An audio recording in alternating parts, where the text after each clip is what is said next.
안녕하세요, 리바이버입니다. 이번 영상에서는 2019년 10월 국산차 내수 판매 실적에 대해 알아보겠습니다.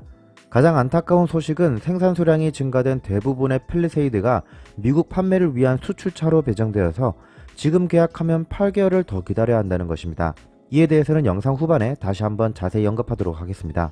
10월 판매 수량 1위는 소나타입니다. 9월 대비 4,930대가 더 팔린 8,975대를 팔았는데요. 하이브리드 모델까지 더하면 1만 대 이상 팔렸습니다. 9월 대비 판매 수량이 증가한 이유는 9월 20일에 출시한 스포츠형 모델인 소나타 센슈어스의 판매량이 반영된 것으로 보입니다. 3위는 그랜저인데요. 6,827대를 판매하였습니다. 최근에는 K7 프리미어 출시 이후 한동안 판매량이 떨어지는 듯 했습니다. 하지만 그랜저 또한 11월 중순에 파격적으로 바뀐 실내외 디자인과 대폭적으로 추가된 편의사양, 안전장비들을 무기로 페이스리프트 모델인 더 뉴 그랜저가 나올 예정입니다. 그에 따라 기존 그랜저 재고분과 단종전 생산분에 대한 할인이 크게 적용될 것으로 보여 11월에는 더 높은 판매 실적을 보여줄 것으로 예상됩니다. 구형 차량에 대한 재고 할인도 한몫하겠지만 파격적으로 변한 더 뉴 그랜저의 디자인이 마음에 들지 않는 분들이 기존 모델을 구매할 가능성도 높습니다. 5위는 아반떼로 6,571대가 팔렸습니다. 아반떼는 출시 초기에 삼각대라는 별명을 얻으며 디자인에 대한 부정적인 시각이 많아 판매 실적 또한 좋지 않을 것으로 예상되었습니다. 하지만 역시 대한민국 대표 준중형 세단이라는 이름에 걸맞게 꾸준한 판매량을 보여주고 있습니다. 6위는 K7 프리미어로 5,820대가 팔렸습니다. 전월 대비 판매 실적은 더 높아졌지만 11월 중순 더 뉴 그랜저가 출시되면서 10월 실적을 최고점으로 신차 효과는 서서히 줄어들 것으로 예상됩니다.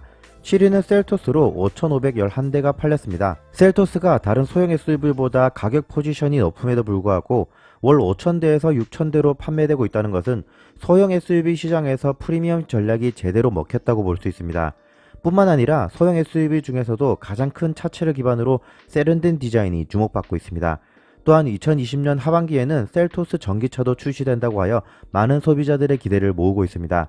10위는 4,772대가 팔린 더 뉴 QM6입니다. 더 뉴 QM6는 SUV 중에서는 유일하게 LPG 엔진을 선보이고 있습니다. 게다가 트렁크 공간 활용도가 가장 높은 도넛형 LPG 탱크를 적용하였죠. 이런 기세를 볼 때 현대차에서도 도넛형 LPG 탱크를 장착한 SUV 모델이 나올 것으로 예상되는데요.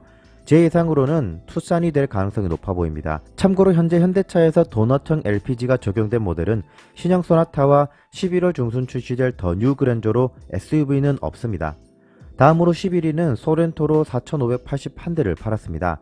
소렌토는 내년 3월 풀체인지를 앞두고 있으며 11월부터 기아자동차에서 진행하는 코리안 세일 페스타는 시간이 지날수록 현금 할인 혜택이 적어지기 때문에 현금 할인이 가장 높은 11월에는 판매 실적이 더 높아질 것으로 예상됩니다. 다음으로 17위는 팰리세이드로 3,087대가 팔렸습니다. 전월 2,241대 대비 증가한 수준이지만 지금 계약자들에게 월 3,000대는 만족스럽지 못한 물량입니다. 팰리세이드는 출시 초기 울산 사공장에서 생산되다가 스타렉스의 생산 소량을 줄이면서 8,400대까지 생산이 가능해졌습니다.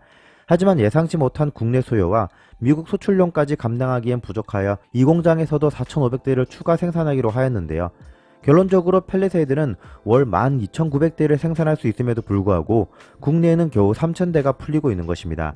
나머지 1만 대는 해외로 수출하는 거죠. 그러니까 국내에서 팰리세이드를 기다리는 고객이 35,000여 명인데도 불구하고 생산 수량의 76%가 해외로 수출한다는 것입니다. 기업의 입장에서 보면 현대차의 시장 점유율이 낮은 북미 시장에서 텔루라이드가 좋은 반응을 얻고 있고 여기에 팰리세이드까지 가세하여 이번에 미국 실적을 최대한 이끌어내기 위한 것이라 생각됩니다. 게다가 미국에서 생산되는 텔루라이드는 생산되는 물량을 바로 소비자에게 공급할 수 있지만 팰리세이드는 국내에서 생산하여 수출하는 데까지 시간이 많이 걸리기 때문에 물량을 최대한 확보하는 것이 필요하다고 판단할 수 있겠죠. 하지만 국내 소비자 입장에서는 계약 후 대기 중인 고객이 35,000명임에도 불구하고 생산량의 76%나 해외로 수출한다는 것에 깊은 불만이 생길 수 있습니다.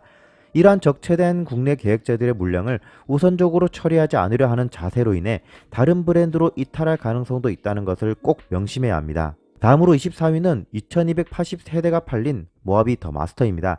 모하비는 월 최대 생산 가능 대수가 2,000대라는 기사가 있었지만 이보다 280세대를 더 판매한 것으로 볼 때 기사의 정보가 잘못되었거나 혹은 애초에 공장에서 생산 수량을 조절할 수 있었던 것으로 보여집니다. 9월 1,754대, 10월 2,280세대가 판매되었는데요. 10월과 11월 중 평일 기준 생산 가능한 시기가 동일하기 때문에 똑같이 2280세대가 생산된다면 총 판매 대수는 6320대가 됩니다. 사전 계약 대수가 7000대였으니 아마도 12월부터는 조금씩 판매 실적이 줄어들 것으로 보입니다. 특히 11월부터 제네시스 GV80이 나오고 내년 3월부터는 소렌토 풀체인지가 나올 예정이기 때문에 비슷한 체급의 SUV로서 모하비 더 마스터의 판매 실적은 월 1000대 이하로 떨어질 것으로 예상됩니다. 이상으로 10월 내수 판매 실적 이슈사항이었습니다. 감사합니다.